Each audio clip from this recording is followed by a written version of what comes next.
از نژاد آریا تاجک تبار هستیم ما، مردم آزاده و با افتخار هستیم ما.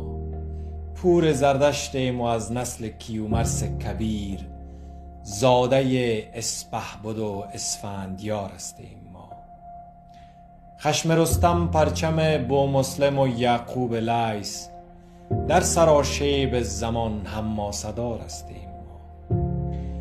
از ظهور آریانا تا خراسان بزرگ، صاحب هر گونه فخر و اعتبار هستیم ما.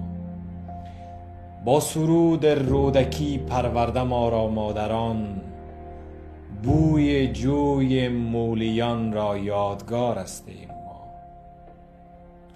ما علمدار ابوریحان علی سینای بلخ، وارث جامی و ملک سبزوار هستیم.